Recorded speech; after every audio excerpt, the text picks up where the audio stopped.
Nous faisons un bond dans le temps pour arriver en 2006, année de publication de l'essai King Kong Theory, écrit par Virginie Despentes. Présenté à ce moment comme un manifeste du nouveau féminisme, il a suscité des réactions critiques diamétralement opposées. L'extrait que vous allez entendre est l'introduction. Je vous laisse vous faire une idée par vous-même.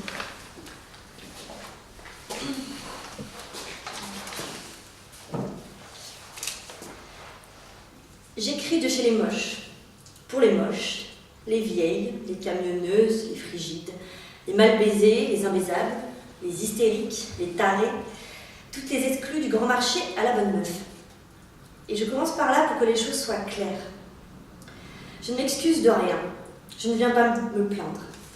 Je n'échangerai pas ma place contre aucune autre, parce que être Virginie Despentes me semble être une affaire plus intéressante à mener que n'importe quelle autre affaire. Je trouve ça formidable qu'il y ait aussi des femmes qui aiment séduire, qui sachent séduire, d'autres se faire épouser, des qui sentent le sexe et d'autres le gâteau du goûter des enfants qui sortent de l'école. Formidable qu'il y en ait de très douces, d'autres épanouies dans leur féminité, qu'il y en ait de jeunes, très belles, d'autres coquettes et rayonnantes. Franchement, je suis bien contente pour toutes celles à qui les choses telles qu'elles sont conviennent. C'est dit sans la moindre ironie. Il se trouve simplement que je ne fais pas partie de celle-là. Bien sûr que je n'écrirais pas ce que j'écris si j'étais belle, belle à changer l'attitude de tous les hommes que je croise. C'est en tant que prolote de la féminité que je parle, que j'ai parlé hier et que je recommence aujourd'hui. Quand j'étais au RMI, je ne ressentis aucune honte d'être une exclue, juste de la colère. C'est la même en tant que femme. Je ne ressens pas la moindre honte de ne pas être une super bonne meuf. En revanche, je suis verte de rage qu'en tant que fille qui intéresse peu les hommes, on cherche sans cesse à me faire savoir que je ne devrais même pas être là. On a toujours existé, même s'il n'était pas question de nous dans les romans d'hommes, qui n'imaginent que des femmes avec qui il faudrait coucher. On a toujours existé. On n'a jamais parlé.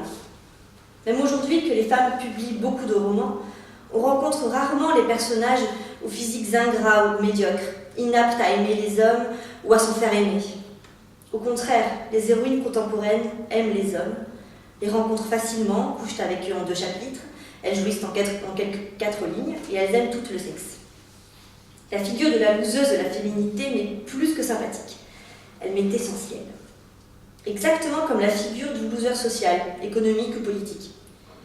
Je préfère ceux qui n'y arrivent pas pour la bonne et simple raison que je n'y arrive pas très bien moi-même. Et que dans l'ensemble, l'humour et l'inventivité se situent plutôt de notre côté. Quand on n'a pas ce qu'il faut pour se la péter, on est souvent plus créatif. Je suis plutôt King Kong que Kate Moss comme fille. Je suis ce genre de femme qu'on n'épouse pas, avec qui on ne fait pas d'enfants. Je parle de ma place de femme toujours trop, tout ce qu'elle est, trop agressive, trop bruyante, trop grosse, trop brutale, trop hirsute, toujours trop virile, me dit-on. Ce sont pourtant mes qualités viriles, dont de moi autre chose qu'un cas social parmi les autres. Tout ce que j'aime de ma vie, tout ce qui m'a sauvée, je le dois à ma virilité. C'est donc ici, en tant que femme inapte à attirer l'attention masculine, à satisfaire le désir masculin et à me satisfaire d'une place à l'ombre que j'écris. C'est d'ici que j'écris, en tant que femme non séduisante, mais ambitieuse, attirée par l'argent que je gagne moi-même, attirée par le pouvoir de faire et de refuser, attirée par la vie plutôt que par l'intérieur, toujours excitée par les expériences et incapable de me satisfaire du récit qu'on m'en fera. Je m'en tape de mettre la gaule à des hommes qui ne me font pas rêver. Il ne m'est jamais paru flagrant que les filles séduisantes s'éclataient tant que ça. Je me suis toujours sentie moche. Je m'en accommode d'autant mieux que ça m'a sauvée d'une vie de merde à me coltiner des mecs gentils qui ne m'auraient jamais emmené plus loin que la ligne bleue des Vosges. Je suis contente de moi, comme ça, plus désirante que désirable.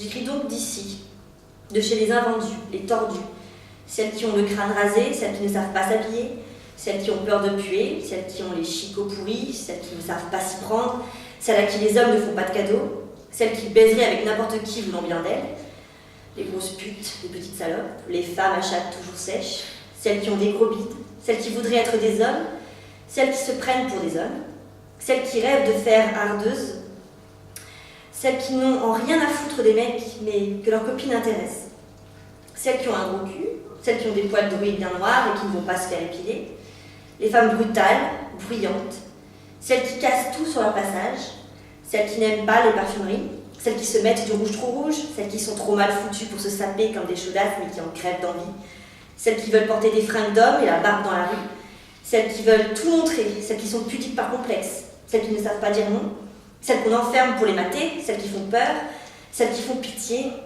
celles qui ne font pas envie, celles qui ont la peau flasque, des rides plein la face, celles qui rêvent de se faire lifter, liposucer, péter le nez pour le refaire mais qui n'ont pas l'argent pour le faire, celles qui ne ressemblent plus à rien, celles qui ne comptent que sur elles-mêmes pour se protéger, celles qui ne savent pas être rassurantes, celles qui s'en foutent de leurs enfants, celles qui aiment boire jusqu'à se vautrer par terre dans les bars, celles qui ne savent pas se tenir, aussi bien et dans la foulée que pour les hommes qui n'ont pas envie d'être protecteurs, ceux qui voudraient l'être mais ne savent pas s'y prendre, ceux qui ne savent pas se battre, ceux qui chialent volontiers, ceux qui ne sont pas ambitieux, ni compétitifs, ni bien membrés, ni agressifs, ceux qui sont craintifs, timides, vulnérables, ceux qui préféreraient s'occuper de la maison plutôt que d'aller travailler, ceux qui sont délicats, chauves, trop pauvres pour plaire, ceux qui ont envie de se faire mettre, ceux qui ne veulent pas qu'on compte sur eux, ceux qui ont peur tout seuls le soir.